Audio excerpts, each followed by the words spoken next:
Thank you for having me. It's an honor and a pleasure to be here. And I see a lot of young, passionate enthusiasts in technology, which is amazing. Pakistan, my parents are from Pakistan, both of them resided in this country, then moved to Europe. I was born in the UK. Kids, story goes on. I don't want to bore you. I want to go through my journey for a bit. And the theme is change. Everyone has to embrace change. It is important. Everything changes during time. Technology is the fastest rate of change in the world. So let's see if the clicker works. Right.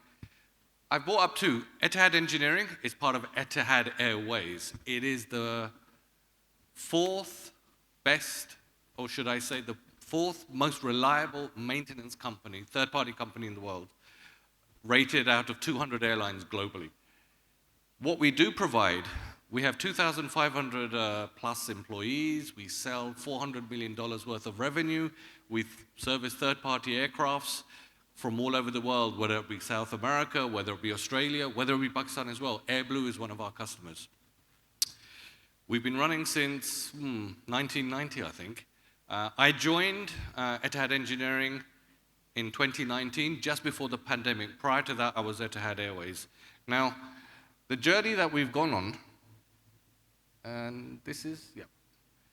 What I wanted to talk about is the change, bringing in change. It's so important that we understand that change makes our life easier.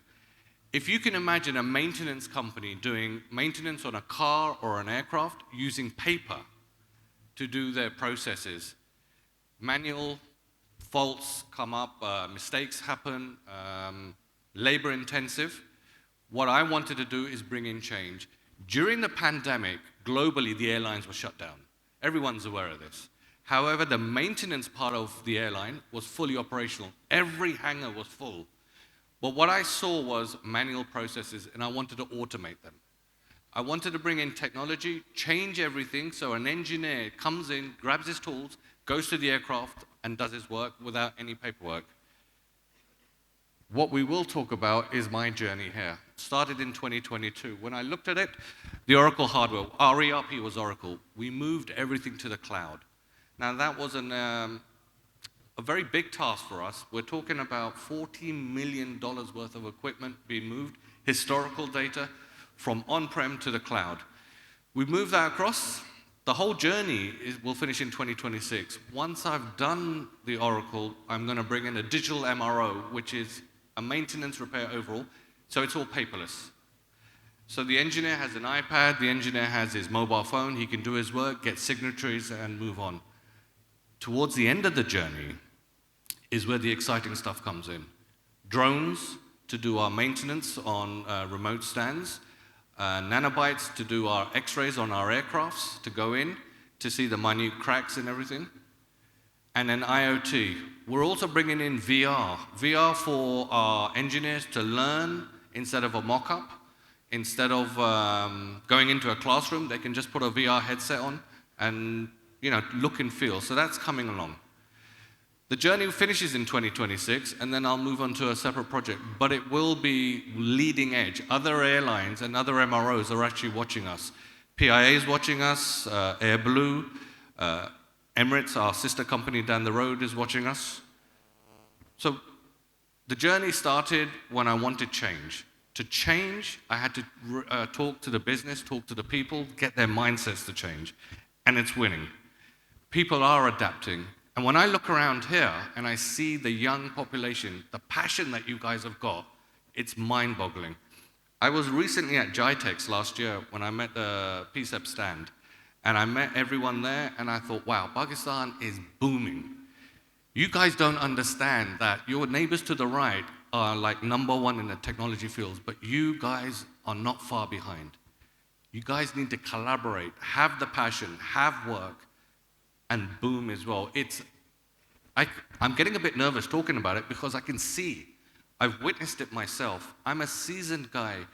14 years in the airline, Accenture, IBM, HP, all the big companies I've worked for.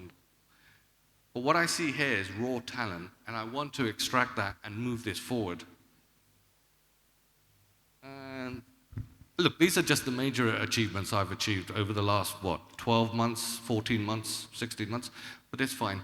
I want to bring on, and I want to slightly diversify from my script. This is really important that the message comes across about change.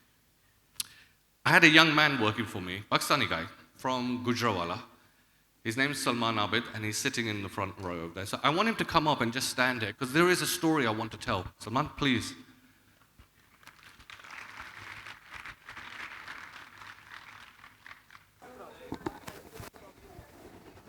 Salman worked with me for several years. He understood where I was coming from. I'm a very process-driven person. In any airline, there's regulatory authorities. So the technology has to abide by all the regulations. Now, Salman watched me for years. He enjoyed, well, I don't know about enjoying, but he did his job perfectly. It was a very stressful environment. Running an airline operations is difficult. Ladies and gentlemen, those of you who travel, all you do is give your passport in. That's all you do to get your seat, to get your food, to get to your destination. The complexity of that, the seat number, the food that you've ordered, the Wi-Fi connectivity, the applications that you want to use on the aircraft, it's people like me that's providing it. I have a team of, I think it's 140, which is then IBM I have, Kyndryl I work with Cisco, all the big players around the world. But Salman watched me for years. So we had a war room, which we used to call, if we had a severity. Because here's the penalty. If my aircraft is delayed by 15 minutes, I am charged $75 per passenger per minute. So can you imagine the loss the airline's making? It's branding as well. If the airline is disruptive, people don't like Etihad, flight delays and commercial, we lose money. So he watched. You watched for a long time, and he understood the criticality of services. And he adapted and changed. So he worked for me for several years. He got a rough ride. He learned, he adapted, and he modified. What he did do, though, unfortunately, he resigned from me. Not because of me. He resigned, but he started up his own business in Pakistan. And for many years, he's been asking me to come to see it, and I just didn't have time. But when I did go, the company is ENCS, and I will plug it a bit because I'm actually really proud of what he's managed to achieve. Now, they provide services the way I would provide services to tech companies or to customers. Processes, people, technology. They're certified, they have their own ITSM processes, they have their own delivery model, and they partner with global companies all over the world. Now, Salman's one person, which I managed to change. But I look around, you guys it is mind-boggling, and don't let anyone put you down. I love this country as my own. Yes, I wasn't born here, but this is my country as well. And this public here can make a difference. You guys need to change, adapt, and deliver. Collaborate, move forward. It is, how can I say, the tech generation or the revolution of technology is coming, whichever way you want it. It cannot be stopped. AI, they talk about AI and chat GBT and everything, which personally to me worries me, but it's coming. Now, you can read everything on the background here. I'm not going to repeat myself, but what I do want to talk about is how you guys can make a change. You've got to have the passion to deliver. Like my previous presenter said, he's nothing. I'm nothing either. I've delivered massive programs globally all over the world, and I've worked for big companies. But what makes me proud is people like him standing up, making a difference, contributing to society, employing people, delivering services, and making a name for themselves. Pakistan needs to be the next technical hub globally because the raw talent, the young generation here can make a massive difference. Really proud of this. You guys need to carry on and deliver. These are just some of the companies that ENCS works with, and you're right, it's a marketing plug, I'm plugging them because I'm so proud of it. If I worked with any of you guys and you started your company, I'd be very proud of you. But Salman has done his bit. He's also tied up with other companies as well to deliver for Pakistan. I have a vision, and it's not on the slides, and I'm sorry, I'm going slightly off topic. I know. Yeah. I looked around in Pakistan, and I tried to find a tier 3 data centers anywhere, which is certified. And it doesn't exist. The government may have it, but not the private sector. So Salman and I sat, we talked with our other partners. I wanted to build 2. One in the north, one in the south. And I wanted to host all the commercial services that we could do. And I wanted to provide an SI model, system integrator, and a managed service model.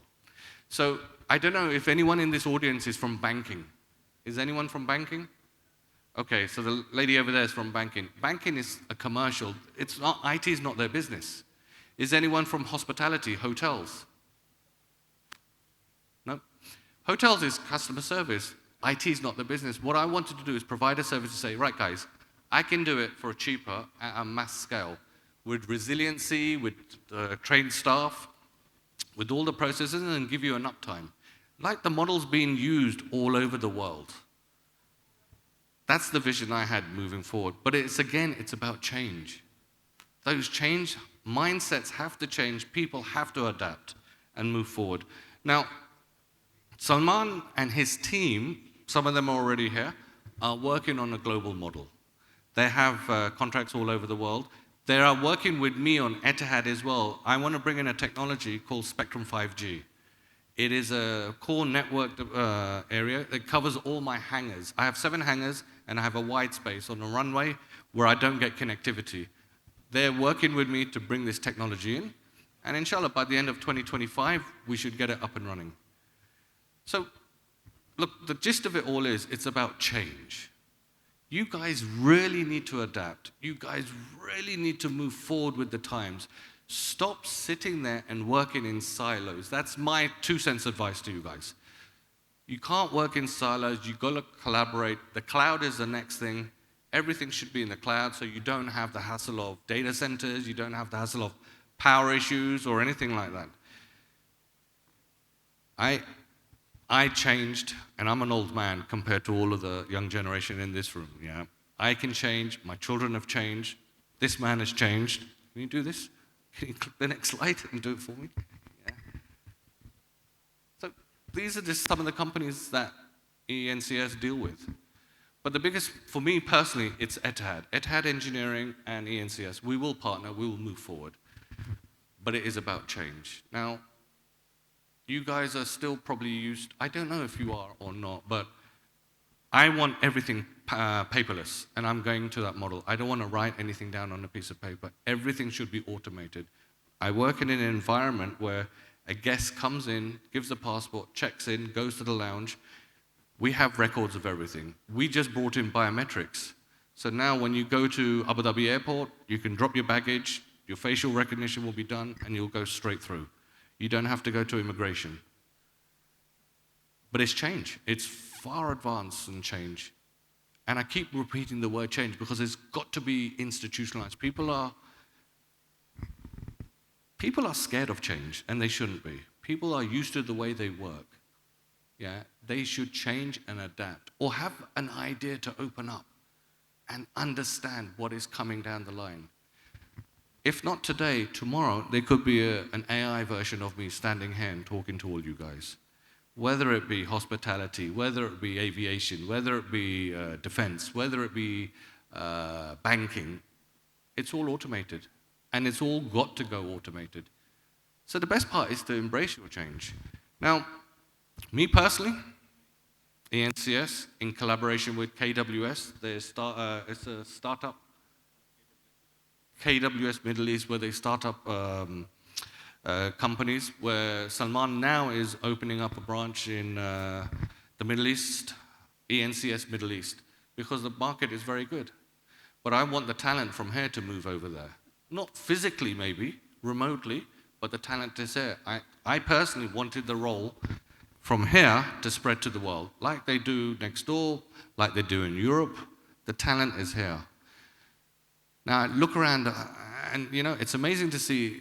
I think that you're all students. Personally, I don't think you're professionals. I think you're still at universities or working. You should just look around and see the young, the talented, the passionate people moving forward. Whether you're male, whether you're female, whether you are just finished graduation, whether you've delivered, whether you've worked, it's about change. I just wanted to finish the speech on, just to say, guys, look, if at my age, with 4